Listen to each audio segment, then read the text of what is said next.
嘅經濟開始蓬勃發展。華人除咗開採石頭起大樓之外，建築業嘅其他部分都需要大量勞動力，業內其他工作亦開始向華人招手。林護原名林求卓，年輕嘅時候由鄉下新會出洋到澳洲打工，一次回鄉探親之後路經香港，造就咗佢不平凡嘅一生。佢大概第一次去咗7年，佢就預備再翻去澳洲啦。佢喺等船翻去嘅時候呢，碰到澳洲教堂認識嘅一個英國朋友。呢個英國朋友呢，就係一個 architect， 佢喺公務局做事。咁啊見到佢，佢話：啊，我好需要個人幫我做翻譯，因為我好多管工同埋嗰啲建造商呢都唔懂英文。咁佢話：你唔好去啦，你留低啦咁。咁由此呢，佢就留低，開始呢轉變咗佢嘅一生。掌握溝通能力係當時一種有利嘅謀生工具。後嚟林護仲同兄長林求謀合作，喺1895年創立建築公司。之後搬到德輔道中61號，承建填海及地基等工程。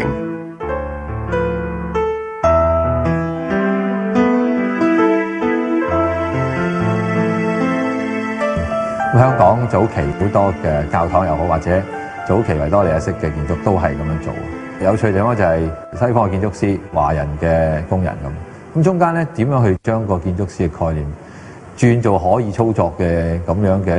一種技術咧？其實有啲中間人喺度。咁所以其實咧就可以話19世紀後期到20世紀初期，就有班華人咧，佢係認識啲工程嘅，亦都係有英文嘅根底。林護係其中一個。咁佢哋咧做咗一個由冇技術去到咧係完全咧係喺即係大學讀呢個土木工程啊、讀建築出身嘅嗰一個時代嘅一個中間。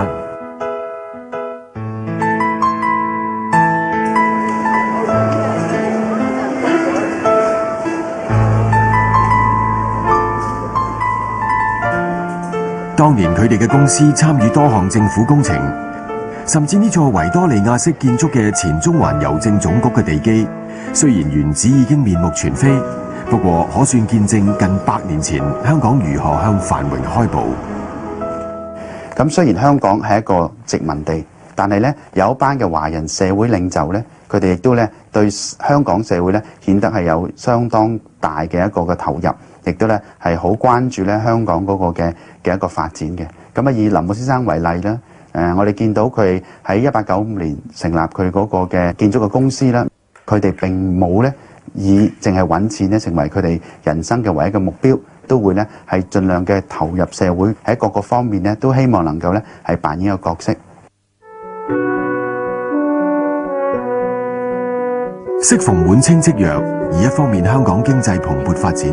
整個時代嘅氣氛都希望中國改革。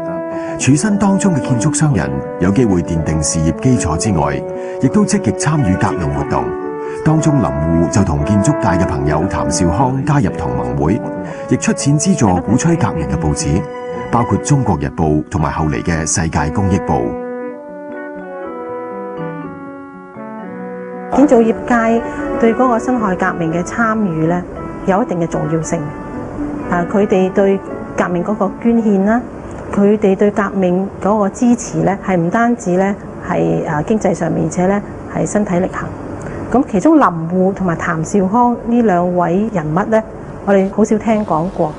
但係咧我哋翻開資料嘅，我哋都會睇到，其實幾次嘅革命咧都係由佢哋好大力去支持嘅。佢哋加入咗同盟會之後，然後跟住到呢個辛亥革命幾次嘅起義咧，佢哋都有好積極嘅參與。從事建築嘅譚兆康亦都熱心革命，革命成功之後，佢仍然積極參與社會事務。之後喺香港20年代三行工人嘅數次工潮當中，代表當時嘅建造商會擔任其中一個調停嘅角色。佢認為你一個社會唔安定，就算你個商業啊、工業啊，都係會受到牽連噶嘛。咁你首先係製造一個安定繁榮嘅社會，先至會可以繼續到做呢個事業噶嘛。咁佢諗住不如貢獻咗呢個社會先，做當時需要做嘅事，然後先至再顧翻自己嘅事業。佢咧走出嚟調停呢個工運，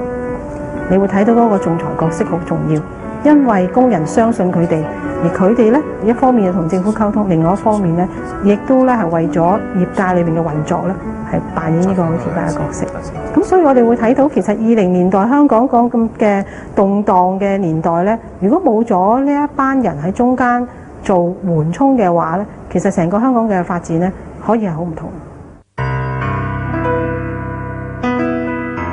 呢班關心社會嘅華人，後來唔單止熱心參與慈善及教育事業，佢哋所留低嘅痕跡，今日仲可以喺宗教建築入面揾到。由於林護係虔誠嘅基督徒，所以佢對教會事務亦相當熱心。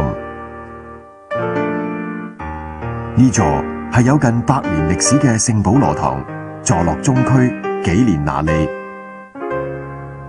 當年亦都係林護先生有份出錢興建。宗教信仰對林護嘅啟發好大。當佢事業有成嘅時候咧，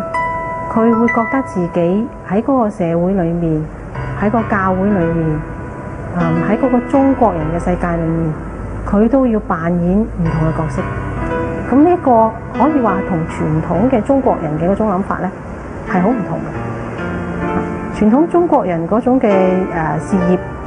嘅傳承咧係擺喺首要。未能咁快脆咧，能夠將服務社會呢種嘅理念係實踐嘅。但係林護咧就因為受到西方宗教思想嘅影響咧，佢係比同時期嘅人咧係更加進步。宗教對林護嘅影響可算係互動嘅。呢座富有中國色彩嘅聖瑪利亞堂就係佢有份參建。慢慢佢哋知道咧，可以透過佢哋嘅經濟實力，將西方嘅文化嘅元素同中國嘅文化係混合起嚟，建造一啲咧，我叫佢做中體西用嘅一啲建築物。聖瑪利亞堂咧，佢吸納咗好多中國廟宇或者中國嘅古代嘅建築嘅嗰種嘅形式，但係佢用咗西方嘅建造技術同埋基督嘅信念咧嚟興建嘅。咁喺裏面咧，我哋亦都會見到咧。其實嗰種中西合璧、強調實用方便嘅嗰種咁嘅元素咧，喺個聖瑪利亞堂裏邊咧係表達。呢座位於西環青年台嘅老班廟有過100年歷史，亦係一班從事3行工作嘅華人集資建成。每年老班師傅誕都會聚集同行嘅人嚟呢度拜祭。呢座廟唔單止係象徵佢哋行業嘅團結，佢哋仲曾經用信眾籌集得嚟嘅資金興辦義學，主要為3行工人嘅子弟提供教育。戰後初期，建造商對教育嘅貢獻係好重要嘅一個理想嚟嘅，可以話咧係繼承住戰前嘅理念，即係中國人好強調教育係救國嘅呢套理念。但係去到戰後咧，亦都有機會俾佢哋嘅發揮。係因為香港流入咗好大量嘅新移民，適齡嘅學童嘅人口咧係不斷增加。辦教育亦都係建築商人喺香港歷史上留下嘅痕跡之一。呢間位於天后廟道嘅學校喺1957年落成，由當時建造商會主席何耀光先生籌建，而佢亦都係出生動盪嘅年代。佢話佢好年輕嘅時候就已經係死咗父母啊。4歲就死老豆，6歲咧就死咗媽媽，所以佢初期嘅時候家境係比較清貧嘅。後來就嚟到香港讀中學啦，聽講佢冇錢食晏嘅，所以佢咧就專登就走咗去半山啊，或者有陣時落咗去中環下邊，或者匿埋一個地方睇書咁。由於自小出身貧苦，何耀光知道教育對下一代嘅重要。而適逢喺戰後嘅香港，政府嘅資源有限，團體自願辦學，的確為當時教育資源開闢咗一條出路。佢初初喺建造商會小學時候就係有鑑於建築工人要讀書，當時學校唔係咁多嘅，要求入學嘅人多，咁所以佢就起間學校出嚟，就盡量收容一啲響建築界嘅子弟。喺嗰個年代係需要嘅，香港政府係維持一個非常之細嘅一個財政預算嘅。咁其實就係維持香港一個管治上邊嘅一個穩定，同埋製造一個營商環境。有能力嘅華人咧喺社會上邊已經有啲成就財力嘅時候咧，佢哋投放翻入去教育咧，其實係一個社會嘅需要嚟。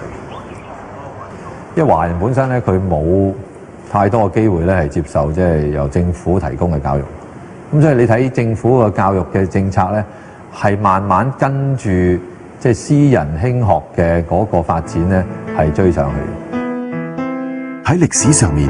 事情嘅出現同埋消失都有跡可尋，當中嘅因果，或者就好似鯉魚門呢個石灘揾到嘅打石痕跡一樣，其實已經記認喺石上面。